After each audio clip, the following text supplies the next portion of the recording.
The main goal of this company is to print cards and make money. But if they keep on lowering the quality of the cards like this, I mean, where will this end?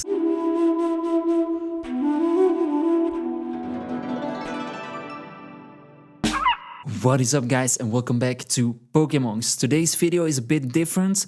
We're gonna take a look at the print quality of English Pokémon cards. So before we jump into the specifics, let's just talk about why the print quality matters. So as collectors, investors, we all know that a pristine condition plays an important role in the value of a card. So the print quality, including centering, coloring, overall condition, can impact the grade a card receives. So for today's video, I did some research to the PSA reports of the top 5 cards from 2 different sets. One set is from the Sword and Shield era, Fusion Strike, and then we will dive into the Scarlet and Violet era with Obsidian Flames. I'm excited to share what I found, so let's get started. So let's start right away with the top chase card from Fusion Strike, the Gengar VMAX. This card has a PSA return of 61%, a total of 4,900 PSA 10 cards, and the value of this card increased by 27% year to date. Next up, we've got the Espeon VMAX, a total PSA return of 66%, 4,500 PSA 10s in total. This card declined in value 20% year to date. I think this artwork, Espeon, everything is fantastic about this card. If you're thinking about picking up this card, maybe this could be the moment. The next card from Fusion Strike is the Mew VMAX with a PSA return of 66.34%, a total of 2,500 PSA 10 cards, but this card declined 33% year to date. Next up, again a beautiful Mew VMAX with a PSA return of 65%, has a total of 1,300 PSA 10 cards. This card also declined 20% year to date, has a little bit of a retracement from October 2023.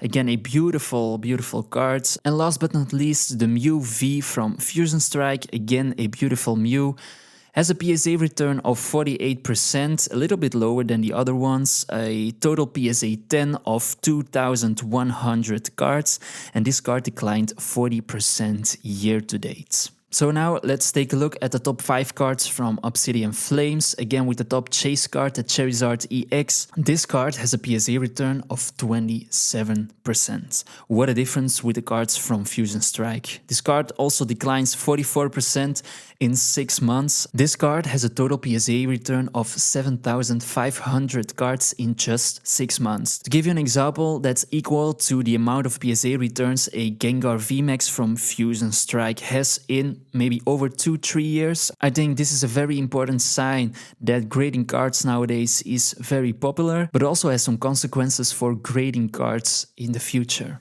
Now next up, another Charizard EX, the gold one.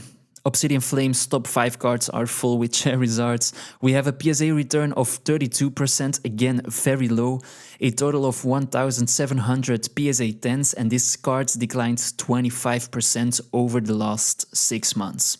The third card from this set, another Charizard EX, has a PSA return of 43%, a little bit better, a total PSA report of 1,800 PSA 10s, and this card declined 44% over the last 6 months. Next card, a Charizard EX with a PSA return of 46%, a total of 400 PSA 10s, and this card, this Charizard EX, declined 66% over the last 6 months.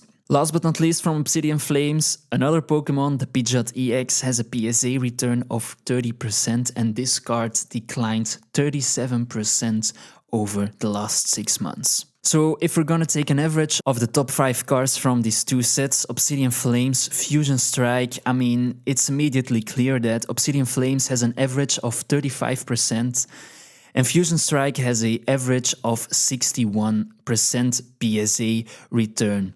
That's a total decline of 25%. I mean, I think we can conclude that there's absolutely something wrong with the print quality of Pokemon cards nowadays. So I do have a lot of questions about grading Scarlet and Violet cards nowadays, because The grading process became very expensive. Another question nowadays is, does Scarlet and Violet have those big chase cards like a Gengar VMAX, like a Giratina from Lost Origin? But maybe the rarity of PSA 10s from Scarlet and Violet can increase the value of these cards on the long term. So if you're planning to grade your cards, do your research, look up some PSA reports and look at your card if your card is in a pristine condition.